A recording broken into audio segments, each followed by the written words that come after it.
1.5 because the Battle of Mycale isn't really a huge one. So, but just know that the Battle of Plataea was actually it was a more specific question in the HSC of 2020. So, just because all of these are part of a battle doesn't mean the HSC can't pick out a particularly specific battle and focus on that.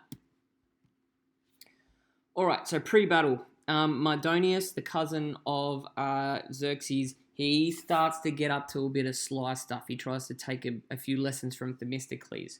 So he goes to Athens and he offers land, gold, and freedom. If you support the Persians, they say that they're going to leave Athens alone.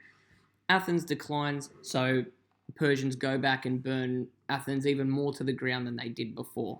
Okay, what they also do is the Persians go to the enemies of Sparta in Greece. Remember, not all Greek cities liked each other, and they essentially gave some money to the enemies of Sparta to say, whatever you can do to piss Sparta off or go against them or take their attention away, do it. Okay?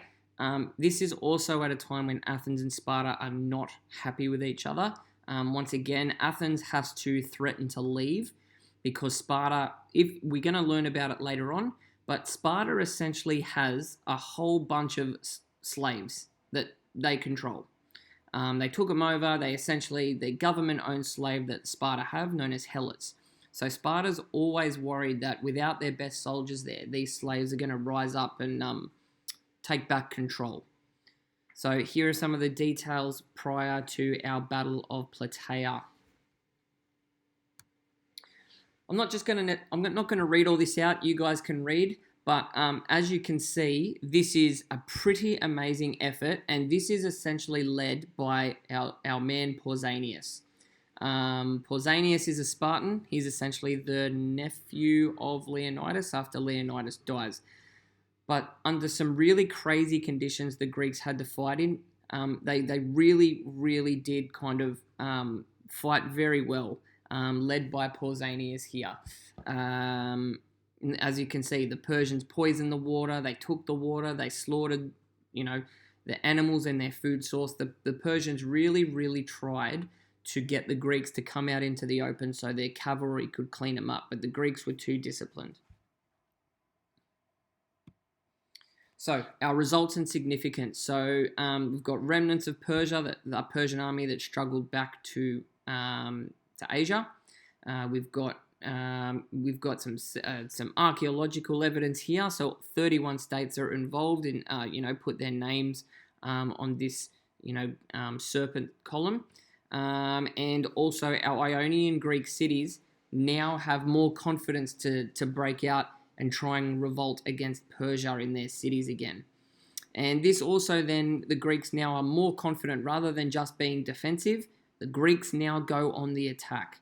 One of the biggest things I want you to remember is this is probably the best, if not one of the best examples of Greek unity in the entire war, because you've got Athenians and Spartans essentially fighting next to each other here and doing really well fighting together. Okay, Mycale goes pretty quickly, guys. It's around the same time or shortly after fighting is occurring at Plataea. We've essentially got a few ships under the Spartan king Leotychides.